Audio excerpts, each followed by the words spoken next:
Welcome to this episode of GeneSSIS Video Examples. Open the GeneSSIS Builder. Select your language and your environment and click Validate to access the workspace.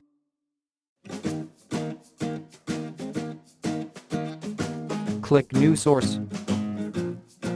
Enter the source ID, its name. Select Create Columns from File and click Browse to select the file you want to use as a template. Choose a separator and refresh the view to make sure the source columns are correctly defined. Click Validate and confirm to create the source. Double-click the newly created source to open it. You can assign the source to any existing project by simply dragging it, or you can assign it to a new project by entering its name in the project name field.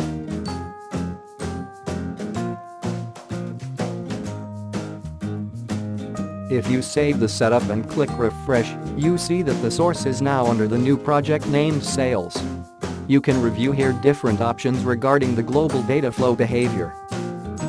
Keeping up with the setup, you can make your source use the lookup feature and reject only the rows referencing non-existing data. You can choose to process an analysis services database, a specific cube, a measure group, or even a partition using different modes after the framework has finished loading the data. Once done, set up the fields you want to load with their name and type. If you are using lookups, here to control the store keys and product keys by their IDs, select the reference data you want to control the source keys against. You can save the parameters. To choose which field will appear in the fact table, select them in the upper list, right-click and insert them in the lower list. SQL syntax can be used in each list.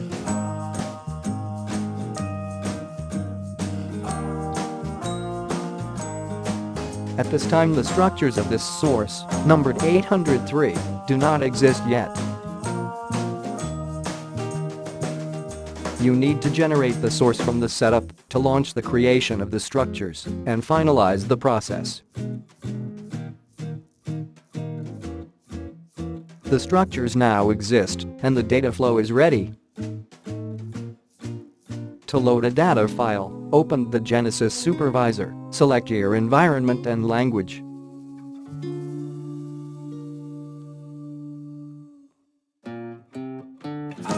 Use the supervisor to monitor the loadings and the framework behavior. Click Load Files, select the source you just created. Choose the file to load.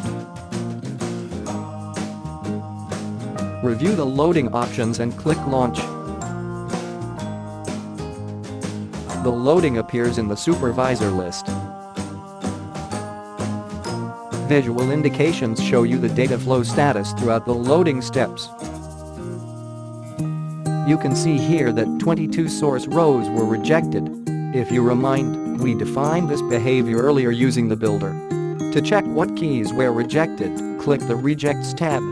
You can see here that the store key number 350 appeared in the file, but not in the reference data. You can fix that using the builder by going into the reference data workspace, selecting the stores class and adding the new store.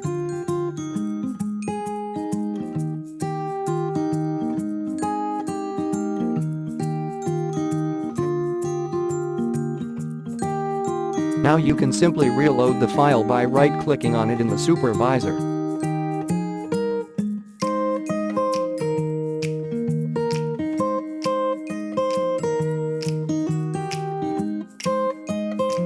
When you refresh the view,